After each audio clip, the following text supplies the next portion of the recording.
ऐसे मुसलसल बहुत सी खबरें हैं, स्पेकुलेशन है कि जी इस तरह मुज़ाकरात होंगे इस तरह, लेकिन बीइंग मीडिया पाकिस्तानी बहुत ज़्यादा ज़िम्मेदारी है कि ये टॉक्स हैं वो अमन के लिए हैं और अमन की पाकिस्तान की कोशिशें हैं। मुनीफ फारूक साहब से हम बात कर रहे थे ब्रेक से पहले। अभी इमरान शफकत साहब ने बात की कि सफारती सतह पर पाकिस्तान की मिलिटरीली पाकिस्तान ने बड़ी कामयाबी हासिल की।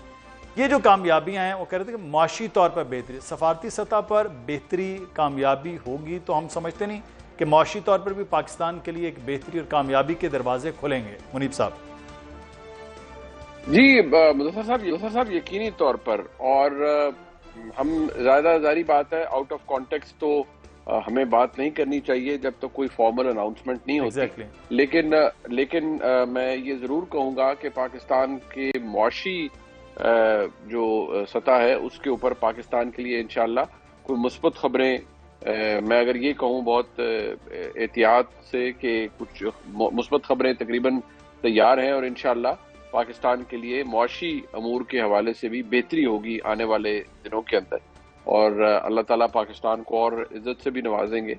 जो मर्तबा और जो स्टेचर पाकिस्तान का एज अ स्टेट बन गया है, ये तो आप देखिए ना कि ये तो अनहर्ड ऑफ है। ये शायद हम अपनी लाइफ टाइम में दोबारा इस तरह ये जो सब कुछ आपको नजर आ रहा है इस्लामाबाद में, किसने सोचा था आज से 1-1.5 साल पहले कि ये हो रहा होगा। बिल्कुल। और ये पाकिस्तान ऐसी गुफ्तगू को, ऐसी नशिस्त को होस्ट कर रहा होगा। किसने सोचा था कि पाकिस्तान की फौज के बारे में, पाकिस्तान के आर्मी चीफ के बारे में, पाकिस्तान के प्राइम मिनिस्टर के बारे में दुनिया की सुपर पावर क्या जो प्रेसिडेंट है वो ये अच्छे कलमात कहेगा। किसने सोचा था कि पाकिस्तान जो भारत की traditional so called regional hegemony है उसको खदेड़ के रख देगा। तो जो इज्जत अल्लाह ताला ने अता की है, जिस तरह कन्वेंशन सेंटर में एक तकरीर थी फील्ड मार्शल आसिम मुनीर साहब की, तो उन्होंने कहा कि हमने अल्लाह की गैबी मदद आते देखी। तो अल्लाह की गैबी मदद आई, ये आपको जो नजर आ रहा है ये गैबी मदद है, ये बहुत करम है अल्लाह का। ये जो इफेक्टिव डिप्लोमेसी पाकिस्तान के थ्रू हुई है कि आज दुनिया में मैं इसलिए I feel like repeating my self because ये ऐसी चीज है जो शायद किसी के गुमान में भी नहीं थी। आप अगर आज जितने आपका भी मुताला है, आप जितने इंटरनेशनल जो मीडिया आउटलेट्स हैं आप देखें, वो हर कोई ये कह रहा है कि दिस इज अनहर्ड ऑफ, और ये जो कुछ हो रहा था पाकिस्तान ने नामुमकिन को मुमकिन कर दिखाया है। और जो इवन वर्स्ट क्रिटिक्स हैं वो भी आज कहने पर मजबूर हैं, एक्नॉलेज करने पर मजबूर है, सिवाय चंद बदबख्तों के, कि पाकिस्तान को जो इज्जत मिली है ये इससे पाकिस्तान का वकार, पाकिस्तान के अवाम का वकार, पाकिस्तान के सब्ज पासपोर्ट का वकार बहुत बुलंद हुआ है। और ये इज्जत जो मिली है ये बड़ी हार्ड अर्न है।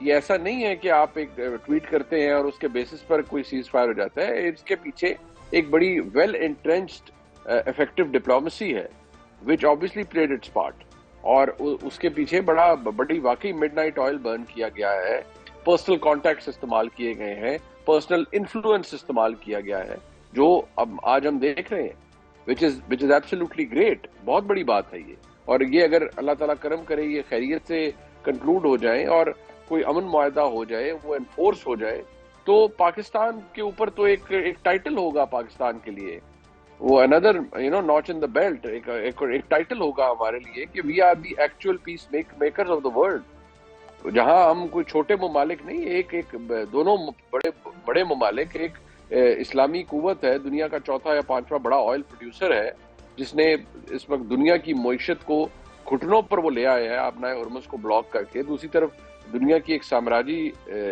सुपर पावर है, इंपीरियलिस्टिक सुपर पावर है, जो थ्रेटन कर रही थी कि मैं पूरी सिविलाइजेशन को हम खत्म कर देंगे। वी हैव ब्रॉट देम अल्हम्दुलिल्लाह to the negotiating table, what else to ask for, और हम क्या कह सकते हैं। और पर्टिकुलरली द फैक्ट कि जितना वो कहते हैं ना कि जब आप तरक्की करें तो आपका जो बदतरीन दुश्मन है वो हसद करता है और उसको तकलीफ होती है, वो हम देख रहे हैं बॉर्डर के उस पार। उनके सोशल मीडिया से लेकर उनके सियासतदानों तक जो जबान उनके वजीर खारजा ने इस्तेमाल की है, आज उनकी अपनी हालत वो है, वो कहते हैं ना धोबी का कुत्ता ना घर का ना घाट का। तो क्या इज्जत है नरेंद्र मोदी की हुकूमत की या नरेंद्र मोदी के वजीर खारजा की? अब तो बहुत सी आवाज़ें जो हैं वहाँ से भी नज़र आ रही हैं और वो बात भी कर रहे हैं कि भाई अमन की अगर कोशिशें कहीं हो रही हैं, बहुत कम आवाज़ें लेकिन बहरहाल है। तो आपने बात की है, हम तो इस उम्मीद में भी है कि किसी तरह से ये मुआहदा हो जाए और उसका नाम भी कोई इस्लामाबाद अकॉर्ड आ जाए। कोई हिस्ट्री जो है, अभी आप बात कर रहे थे, हिस्ट्री में जब चीज़ें वो हो जाती हैं तो फिर अगली आने वाली नस्लें वो पढ़ रही होती हैं। जब जैसे हम आज पढ़ते हैं सेकेंड वर्ल्ड वॉर की बात है, फर्स्ट वर्ल्ड वॉर है, अब पूरी दुनिया के अंदर जो जितनी भी चीज़ें हुई उसके सूडान में ईस्ट तैमूर के मामलात जब वो हल होते हैं तो वो चीज़ें ज़िक्र रहता है। लेकिन एक चीज़ जो यहाँ बेहतर है, लेबनान जंग बंदी भी फिर पाकिस्तान की कोशिशें, ये जो अभी एक लफ्ज़ इस्तेमाल किया कि पर्सनल कॉन्टैक्ट्स भी यूज़ किए गए, कोशिशें की गई सारे। अब इसमें एक सवाल जब मुसलसल पैदा हो रहा था कि पाकिस्तान का फ़ायदा क्या है जंग बंदी।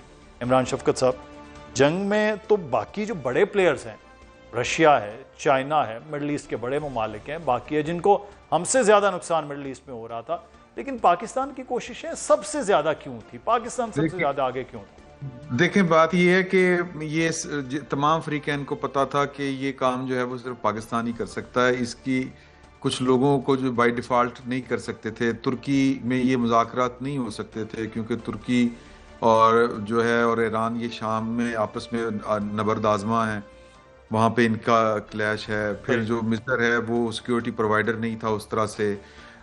इसराइल जो है वो उसका ट्रैक रिकॉर्ड ये बताता है कि वो असैसिनेट कर देता है जिनके साथ मुज़ाकरात कर रहा होता है। कुछ को उन्होंने कतर में किया, कुछ को दुबई में किया। तो वहाँ पर पूरे खलीज में कोई इस तरह की ताकत नहीं थी कि जो ईरान को जो है वो सिक्योरिटी उस तरह से प्रोवाइड कर सकता जिस तरह पाकिस्तान ने उनको किया।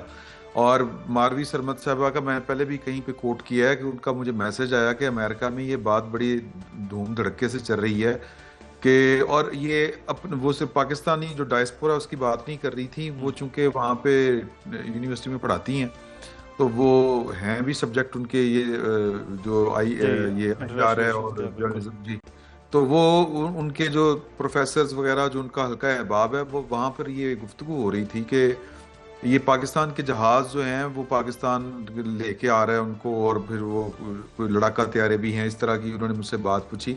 मैंने कहा जी सुनने में तो इधर भी आ रहा है और फिर वो गालबन ये रिपोर्ट भी हुआ। तो वो कहते हैं कि जी यहाँ पर हर अमेरिकन कह रहा है कि अगर ये अमेरिकन कह रहे हैं कि अगर पाकिस्तान ये काम कर रहा है तो इसका मतलब ये होगा कि इसराइल को हमला करने की और अपने जो मुखालफिन हैं उनको निशाना बनाने की जरूरत नहीं होगी। तो कहने का मतलब ये है कि पाकिस्तान जो है वो ये काम सिर्फ पाकिस्तान कर सकता था। अच्छा, इसमें मैं अज़राए तफन्नुन पाकिस्तान जहाज ला रहा है या नहीं ला रहा, ये तो फैसला पाकिस्तान की हुकूमत ने करना है।